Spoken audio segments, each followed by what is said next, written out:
नमस्कार। About India channel पर मैं अनिल केसी आप सभी का स्वागत करता हूं। इस चैनल का वास्तविक उद्देश्य भारत की संस्कृति, भारत की विरासत से आज की युवा पीढ़ी को परिचय कराना और वो भी तर्क और विज्ञान के दृष्टिकोण से। इसके अंतर्गत हम लोग कई जो श्रृंखलाओं को लेकर आए हैं। आज हम लोग जो श्रृंखला लेकर आए हैं, आज गणतंत्र दिवस पर एक हम लोग संक्षिप्त वीडियो बना रहे हैं। तो आप सभी को गणतंत्र दिवस की हार्दिक शुभकामनाएं। आइए गणतंत्र दिवस के बारे में हम लोग जानने का प्रयास करें कि गणतंत्र दिवस जो है वह क्या है। तो भारत में जो गणतंत्र दिवस है यह 26 जनवरी को जो है वह मनाया जाता है। और गणतंत्र दिवस जो 26 जनवरी को मनाया जाता है, तो दरअसल ये भारत के 3 राष्ट्रीय जो पर्व हैं और 3 राष्ट्रीय अवकाश उसमें से एक। तो एक प्रथम जो है वह क्या है, 26 जनवरी, जिसे गणतंत्र दिवस के रूप में जो राष्ट्रीय अवकाश है, हमारे नेशनल हॉलीडेज जो है वह कहलाते हैं। 2 जो है वो 15 अगस्त को स्वतंत्रता दिवस, माफ कीजिएगा स्वतंत्रता दिवस, और 3 जो है वह 2 अक्टूबर को गांधी जयंती यानी 3 जो है वह हैं। और इस दिवस अर्थात 26 जनवरी को एक्चुअल में क्या हुआ था, तो 26 जनवरी 1950 को भारत सरकार अधिनियम 1935 को हटाकर भारतीय संविधान को अंगीकृत किया गया था। इसका मतलब है स्वतंत्रता जब मिल गई हमारे पास 1947 में, तो हम किस जो है नियम से चल रहे थे, तो वह हम लोग भारत शासन अधिनियम 1935 के अधीन जो है वह हम अपनी सत्ता चला रहे थे, अपनी सरकार को चला रहे थे।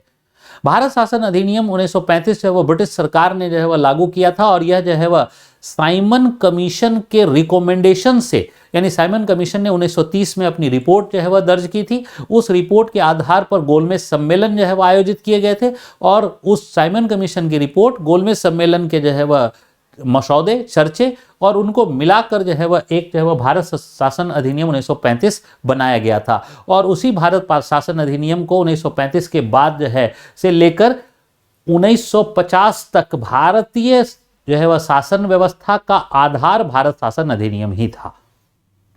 लेकिन 26 जनवरी 1950 को भारत शासन अधिनियम समाप्त कर दिया गया हमेशा के लिए, और उसके बाद हमने भारतीय संविधान को अंगीकृत कर लिया और भारतीय संविधान को लेकर आगे बढ़े।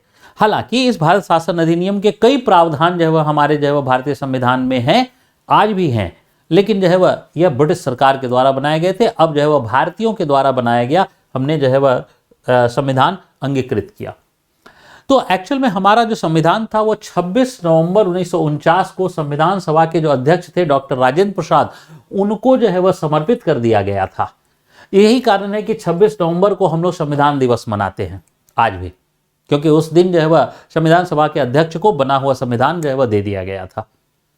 इसके बाद जो है वह 15 अगस्त 1947 को हमारी जो है वह स्वतंत्रता की प्राप्ति हुई है। लेकिन उसके पूर्व जो है वह हम लोग अगर स्वतंत्रता दिवस की बात करें, तो स्वतंत्रता दिवस हम लोग मनाते थे प्रति वर्ष 26 जनवरी को। यानी भारतीय राष्ट्रीय कांग्रेस ने 26 जनवरी को स्वतंत्रता दिवस मनाने की घोषणा कर रखी थी। अब यह घोषणा कब से कर रखी थी, तो यह 1930 से यह परंपरा चल रही थी। यानी 1930 को पहला जो है वह स्वतंत्रता दिवस मनाया गया था, 1931 को दूसरा स्वतंत्रता दिवस मनाया गया था। ऐसे ही हर एक वर्ष स्वतंत्रता दिवस जो है वह मनाने की परंपरा जो है वह चल रही थी। तो भारत के आजाद होने के पहले हम लोग जो है वह इसमें जो है वह लगभग 17 बार जो है वो स्वतंत्रता दिवस मना चुके थे। अब ये स्वतंत्रता दिवस मना चुके थे, और उसी स्वतंत्रता दिवस की जो है वह याद को कायम रखने के लिए, उसकी महत्ता को कायम रखने के लिए हमने संविधान जो है वह हमारा तैयार होने के बावजूद भी हम लोगों ने जो है वह 2 महीने इंतजार किया। और 2 महीने इंतजार करने के बाद जो है वो 26 जनवरी जो है वह 1950 को संविधान स्वीकार कर लिया गया। तो 26 जनवरी 1950 को संविधान स्वीकार कर लिया गया। और इसके बाद से क्या हुआ, तो संविधान के लागू होने से भारतीयों के द्वारा बनाया गया कानून भारत में लागू हुआ। भारतीयों के द्वारा बनाया गया कानून भारत में जो है वह लागू होता है। ठीक है।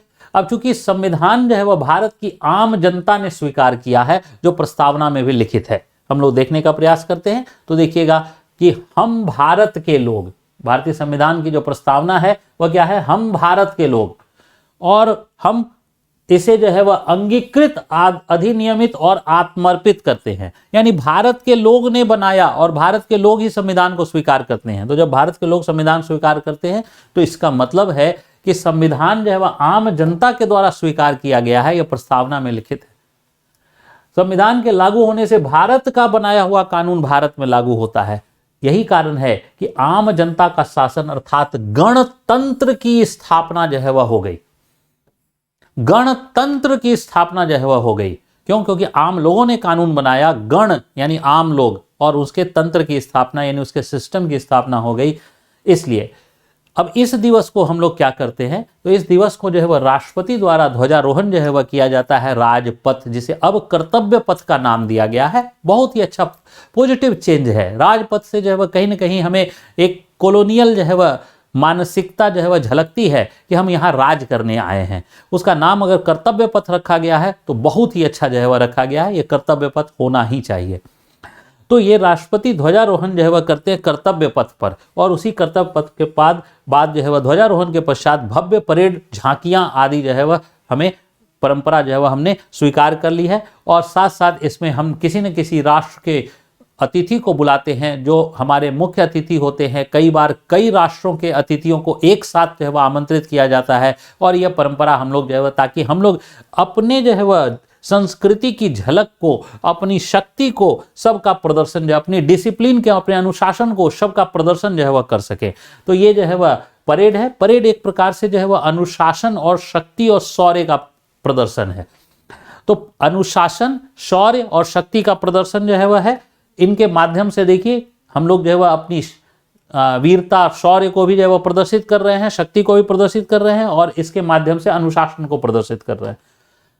ये देखिए, ये भी शक्ति का प्रदर्शन जो है वह है, और इसके माध्यम से अनुशासन का प्रदर्शन है। तो हम जो है वह अपने का प्रदर्शन। उसके बाद झांकियां, हम लोग सांस्कृतिक जो है वह झांकियां जो है वह देते हैं, और उसमें से सारी झांकियों को तो दिखाया नहीं जा सकता है, लेकिन मैं जो है वह कुछ सिंबॉलिक जो है वह चुना हूँ कि दिल्ली जो है वह की झांकी इस प्रकार से जो है वह, एक गुजरात की झांकी जो है वह यहाँ है, और एक जो है वह हम लोग देख सकते हैं ये उत्तर प्रदेश की झांकी है, जो अलग अलग विषयों पर अलग अलग थीम से जो है वह होती है। और प्रत्येक वर्ष जो है वह अलग अलग राज्य अलग अलग जो है वह झांकियों को लेकर जाते हैं, और उन्हें भी पुरस्कृत किया जाता है। परेड को भी पुरस्कृत किया जाता है। कौन सा परेड सबसे अच्छा रहा, कौन सी झांकियां सबसे अच्छी रही, उन सब को जो है वह सम्मानित किया जाता है। तो 26 जनवरी के संदर्भ में एक संक्षिप्त जानकारी जो है वह हम लोग यहीं तक रखते हैं। फिर मिलेंगे हम लोग किसी अंक में। तब तक के लिए आप सभी को धन्यवाद। अगर यह चैनल आप लोगों को पसंद आ रहा है तो इसे लाइक करें, सब्सक्राइब करें और शेयर जरूर करें। जय हिंद।